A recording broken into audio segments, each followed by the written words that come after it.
I wanted to dig in a little bit deeper on the sole source issue. I believe a report came out earlier this year that did highlight some of those things. Javelin's solid propellant rocket motor didn't have a second source.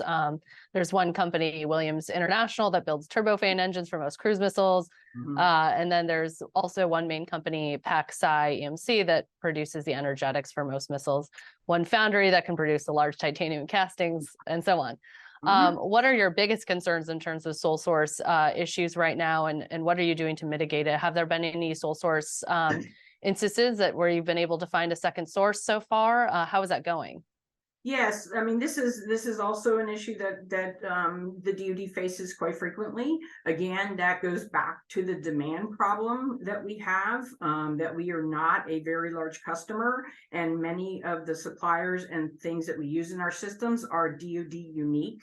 And so we have many sole and single source suppliers for many of our components, and there's really almost no way to get around that.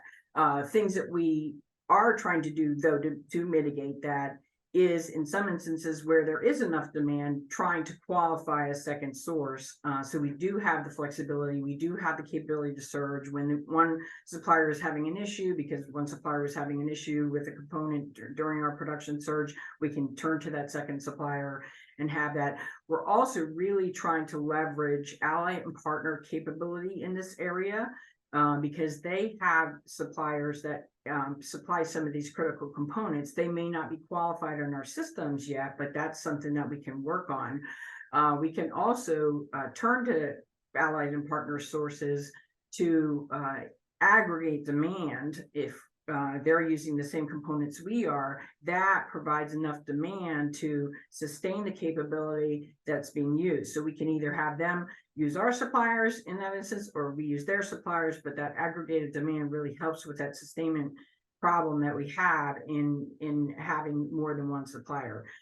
We are definitely investing funding in some of those key suppliers that we have found as pain points during the Ukraine conflict. For instance, precision ball bearings, that's been in the news previously. That became one of the key constraints, believe it or not, with many of these missile systems. They're used in exquisite guidance sections for these missiles, and they are highly precise ball bearings. So these are not ball bearings you can go to Home Depot and buy.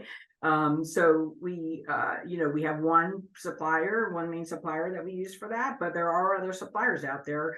And so we're working to bring those folks on board so that we can relieve some of the stress that we have on the sole supplier.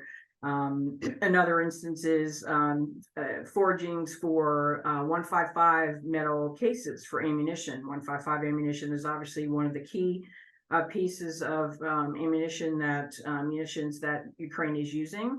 The forging presses for those cases are 55 feet tall and occupy spaces that are multiple rooms large. So they're not just something you can go buy off the shelf. They have to be manufactured. It takes a long time. So, we're tackling those kinds of things. We're buying some presses, ordering some presses from some US suppliers, but also from some allied suppliers. So again, using that allied capability is helping us mitigate some of those issues.